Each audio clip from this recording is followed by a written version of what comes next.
বাগাতিপাড়ায় বিএনপির নেতা রশিদ চৌধুরীর বাড়িতে দুর্বৃত্তের গুলি। বাগাতিপাড়া প্রতিনিধির পাঠানো তথ্যছবিতে বিস্তারিত।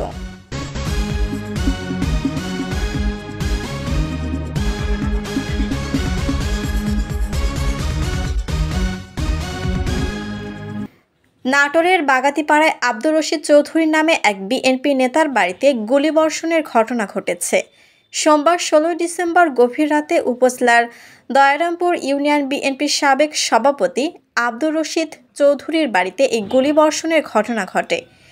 রশিদ চৌধুরী উপজেলার দয়ারামপুর ইউনিয়নের জয়ন্তীপুর এলাকার মৃত বদিউর রহমানের ছেলে। বিএনপি নেতা রশিদ চৌধুরী জানান, সোমবার দিবাগত রাত ১টার দিকে তার পরিবারের ৪ জন সদস্য সবাই গভীর ঘুমেছিলেন। হঠাৎ গুলির শব্দে ঘুম ভেঙে যায়। গুলির শব্দ শুনে তারা বাড়ির ভিতরে ছোটাছুটি শুরু করেন। কিছুক্ষণ পর গুলি থেমে যায় এবং দুর্বৃত্তরা পালিয়ে যায়। জয়ন্তীপুর বাজারের নাইট গার্ডের বরাত দিয়ে রশিদ চৌধুরী আরও জানান, ২ মোটরসাইকেল যোগে মোট ৬ জন দুর্বৃত্ত তার বাড়িতে গুলি চালিয়ে মালঞ্চি বাজারের দিকে চলে যায়। পরে থানা পুলিশকে জানালে পুলিশ রাতেই ঘটনাস্থল পরিদর্শন করেন এবং ঘটনাস্থল থেকে ২টি পিস্তলের তাজা গুলি ও ৭টি খালি খোসা উদ্ধার করেন। এ ঘটনায় ওই নেতার বাড়ির থাই গ্লাস ও ঘরের দেওয়াল ফুটো হয় এবং জানালার গ্রিল বাঁকা হয়েছে। বিএনপির নেতা রশিদের ধারণা আতঙ্ক ছড়ানোর জন্য তার বসত ঘরের কাচের জানালায় গুলি চালানো হয়েছে। যারা এ ঘটনার সঙ্গে জড়িত সুষ্ঠু তদন্তের সাপেক্ষে তাদেরকে বের করে আইনের আওতায় আনার জন্য প্রশাসনের সহযোগিতাও কামনা করেন তিনি।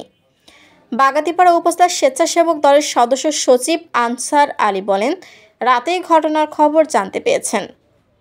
ভোর রাতে ঘটনাস্থলে ছুটে আসেন। এ ঘটনায় এলাকায় আতঙ্ক বিরাজ করছে। তিনি ঘটনার সুষ্ঠু তদন্ত সহ জড়িতদের শনাক্ত করে দ্রুত গ্রেফতারের দাবি জানান।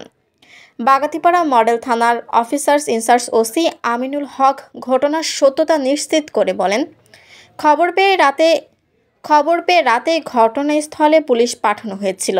আলামত সংগ্রহ করা হয়েছে। পরবর্তী আইনগত ব্যবস্থা প্রক্রিয়াধীন। এদিকে এ ঘটনায় প্রতিবাদে উপজেলা বিএনপির পক্ষ থেকে একটা প্রতিবাদ সভার আয়োজন করা হয়। শিলা আক্তার, ডেস্ক রিপোর্ট, চ্যানেল এ নিউজ। রাত্রি 12:30টার দিকে ঘুমানোর পরে ঠিক 1-2 মিনিটে বেপরোয়াভাবে গুলির শব্দ শুনতে পায়। আমার ছেলেও ছোটাছুটি করছে, আমরাও ছোটাছুটি করছি। 3-4 মিনিটের মধ্যে 4 জন সন্ত্রাসী এসে ওরা বেপরোয়া গুলি করে, কিন্তু আমি দরজা খুলি না, গ্লাসে করছে, বিল্ডিংয়ে করছে। আমি আশা করছি এটা হলো ওই যে বহিষ্কৃত ওরা আছে আর আওয়ামী ফ্যাসিবাদ, যারা ওই গ্রুপটা করছে তারা তো আওয়ামী লীগের সাথে লিয়াজো করে রাজনীতি করছে। দরজা জানালা কিছু যখন গুলির শব্দ শুনে খুলল, আমার বাড়ির গ্লাস ভাঙছে, বিল্ডিংয়ে করছে। আমি কাউকে দেখতে পাই না, ঘর করি না, আমি জীবন নিয়ে আমার 3-4 জনের একইভাবে ছিল। বাজারে যে নাইট গার্ড আছে সে দেখছে 2টা মোটরসাইকেলে 6 জন আসছিল, আর 4 জন তারা আপনার আমার বাড়িতে এই রিভলভার দিয়ে গুলি করে তারা চলে গেছে। মনে করছি যে আমার তো কারোর সাথে শত্রুতা গ্রামীণভাবে নাই, পারিবারিকভাবে নাই। শত্রুতার একটাই হলো প্রধান, সেটা হলো রাজনৈতিক কারণ। আমি এখানে বছরখানেক হলে ডিউটি করি বাজারে। আমি এই জায়গায় শুয়ে আসি, এই দয়ারামপুর মুখখানে দেখে। কিভাবে ছিলেন আপনি? একটু দেখান, আপনি দেখান। আমি মাথা এখানে, আমি এই কাছে শুয়ে আসি, ডান কাতে শুয়ে থাকি। আমি মোটর সাইকেল আসলে দেখি শব্দ পাই, আমি চোখ মুখ ওইদিন করে দেখতেছি যে ওরা হুন্ডার থেকে নামি ওখানে যা খাড়া থাকে গুলি ঘরে মারতেছে, আবার ওই দেউড়ি দিয়ে মারতেছে।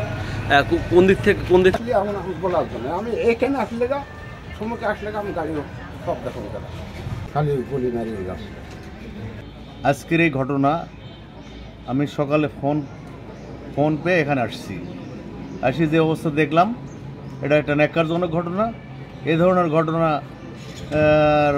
মানে তীব্র নিন্দা জানাচ্ছি। এই ঘটিয়েছে, এদেরকে বের করতে হবে এবং এই অবৈধ অস্ত্র উদ্ধার করতে হবে।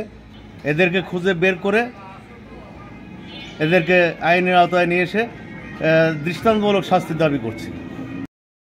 17/12/2024 তারিখ রাত্রি 1:15 ঘটনা সংবাদ পাই। তাৎক্ষণিক ঘটনাস্থলে আমার টহল টিম উপস্থিত হয়। 7টি খালি খোসা এবং 2টি তাজা গুলি উদ্ধার করে। এই ঘটনার তদন্ত অব্যাহত আছে, পরবর্তী আইনগত অবস্থা প্রক্রিয়াধীন। যে গুলির খোসা এবং 2টি তাজা গুলি পাওয়া গেছে সেগুলো পরীক্ষা নিরীক্ষা করলেই জানা যাবে এটা কোন অস্ত্রের।